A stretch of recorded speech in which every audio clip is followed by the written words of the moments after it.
Amis des sciences et de l'industrie, bonjour. On se retrouve pour parler des dernières nouvelles des labos, avec un robot chauve-souris, le stress de l'espace, un boxeur et une pom-pom girl, enfin, la coopération entre voitures-robots.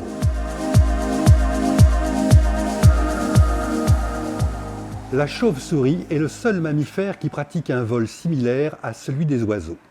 Elle est aussi capable de changements de direction rapides, répétés et d'une grande précision. C'est pourquoi elle fascine tant les chercheurs et les ingénieurs. Mais jusqu'à présent, l'homme avait échoué à concevoir un robot capable de reproduire son vol saccadé. Une équipe américaine y est enfin parvenue grâce à un petit robot de moins de 100 grammes, le Batbot. Le secret de la chauve-souris, ce sont les 40 articulations dont ses ailes sont pourvues et qui leur donnent une extraordinaire souplesse. Pour fabriquer le Batbot, les chercheurs en ont repris les éléments principaux. L'épaule, le coude, le poignet, la queue. Ils ont construit les articulations en fibre de carbone et la peau en silicone ultra fine. Le Batbot est équipé d'un mini-ordinateur, de senseurs pour contrôler ses déplacements et de micromoteurs sur la colonne vertébrale. Résultat, ce robot peut bouger ses deux ailes indépendamment l'une de l'autre. Il est donc capable d'effectuer un vol complexe, en ligne droite ou en tournant. Ce n'est pas le cas des robots aujourd'hui disponibles qui volent grâce à un simple battement d'ailes de haut en bas ou grâce à une rotation de pales comparable à celle de l'hélicoptère. Pour les chercheurs, ce petit robot est promis à un grand avenir. Il est léger, 93 grammes pour le prototype, et il fonctionne sans hélice. Il pourrait intervenir dans des opérations de sauvetage en cas de catastrophe naturelle ou dans le secteur industriel pour le suivi de chantiers ou l'édification de structures métalliques. L'espace, ça vous stresse, mais ça ne dure pas. C'est ce qui ressort d'un congrès qui s'est tenu le 26 janvier à Galveston, au Texas. Rappelez-vous, du 25 mars 2015 au 1er mars 2016, 2 astronautes, un russe et un américain, ont vécu durant 344 jours dans la Station spatiale internationale avant de regagner la Terre. Le but de ce vol était de voir comment l'organisme humain supportait la microgravité. Mais il y avait un plus. Scott Kelly, l'Américain, a un frère jumeau, Mark, également astronaute. Comme les jumeaux partagent le même patrimoine génétique, il a été décidé avant le vol de faire sur les 2 frères les mêmes examens aux mêmes dates, de façon à voir si leur génome se modifiait dans l'espace à cause de la microgravité ou des rayonnements. La réponse est clairement oui. De nombreuses différences sont apparues dans les génomes des jumeaux Kelly, allant de la longueur des chromosomes à la composition du microbiote. De telles modifications peuvent apparaître sur Terre, mais celles vécues par Scott Kelly semblent plus importantes que la normale. Il est vraisemblable que l'absence de pesanteur, l'atmosphère confinée et la nourriture déshydratée soient en grande partie responsables.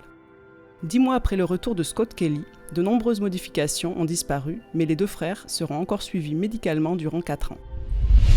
De nouvelles expériences sont nécessaires et la NASA aimerait bien qu'une autre paire de jumeaux postule pour une carrière d'astronaute. Il existe dans les mers chaudes et en particulier dans la mer Rouge un crabe très particulier.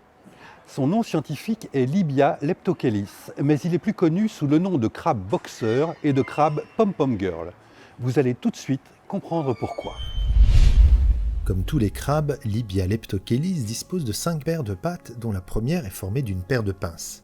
Des pinces rarement visibles car elles portent le plus souvent une paire d'anémones de mer. Des pompons aquatiques dont ils ne se séparent que lors de la mue, c'est-à-dire seulement 5 à 6 fois pendant toute leur existence. Très esthétique, cet attribut est aussi pratique. Les cellules urticantes de l'anémone permettent au crabe de se protéger contre des prédateurs. Comme ce crabe se nourrit uniquement de plantes et d'organismes microscopiques, ses pinces de devant ne lui servent à rien. Mais avec les anémones, il peut brasser des quantités d'eau importantes et trouver plus de nourriture. Quant aux anémones portées par le crabe, elles gagnent en mobilité et accèdent ainsi à plus de nourriture et d'oxygène. Des chercheurs israéliens avaient déjà montré que le crabe, qui ne mesure que 2 cm de long, arrive à réguler l'alimentation des anémones pour qu'elles ne grossissent pas trop. Ils viennent maintenant de découvrir que les anémones portées par chaque pince sont semblables. Elles ont un patrimoine génétique identique car elles ont été clonées par le crabe. C'est lui qui coupe l'anémone en 2 pour équiper chacune de ses pinces. Un mécanisme très utile quand un congénère décide de lui voler une de ses anémones, peut-être aussi lorsque l'anémone est devenue trop grosse.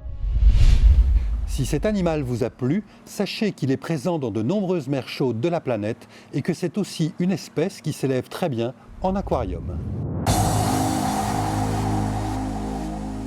Le grand boom de la voiture autonome est prévu pour l'horizon 2030, mais il reste de nombreux problèmes à surmonter. Non seulement les véhicules devront interpréter au mieux les aléas de la route, mais ils devront également coopérer entre eux pour une meilleure gestion du trafic. Alors qu'à Paris, les toutes premières navettes sans chauffeur relient la gare d'Austerlitz à la gare de Lyon, les ingénieurs anticipent déjà la cohabitation de ce genre de transport à beaucoup plus grande échelle. Contrairement à cette voie spécialement aménagée pour des minibus roulant à 20 km/h, le projet européen Autonet 2030 propose quant à lui une solution pour assurer le trafic fluide de nombreux véhicules avec et sans chauffeur sur des routes classiques. Une des options étudiées aujourd'hui est de faire circuler les véhicules en convoi. Par exemple, un camion avec chauffeur mène à la queue leu des semi-remorques autonomes et connectées qui roulent à vitesse et distance égales. Le problème est que ce type de convoi se comporte comme un bloc exclusif et qu'au-delà d'un certain nombre de véhicules, il devient vraiment compliqué à gérer. Les chercheurs d'Autonet 2030 proposent une autre formule. Pas de chef. Chaque véhicule connecté communique avec ses proches voisins. Il calibre ainsi sa position et règle sa vitesse de manière indépendante. Le convoi peut ainsi aisément rouler sur une, deux ou davantage de voies sur une autoroute, intégrer un véhicule qui y entre et se repositionner en conséquence. Mieux, chaque véhicule bénéficie des yeux de ses voisins et dispose ainsi d'une perception à 360 degrés. En outre, le nombre de véhicules qui composent le convoi n'est théoriquement pas limité, puisque chaque élément se positionne de façon autonome. La démonstration finale a eu lieu fin octobre en Suède sur le circuit d'essai routier Asta Zero. Pour autant, il faudra encore une quinzaine d'années avant que l'essentiel du parc roulant soit doté des dispositifs permettant une telle circulation. Et voilà, ce sera tout. Rendez-vous la semaine prochaine pour un nouveau tour d'horizon de l'actualité. En attendant, retrouvez-nous sur scienceactualité.fr, le site de la rédaction.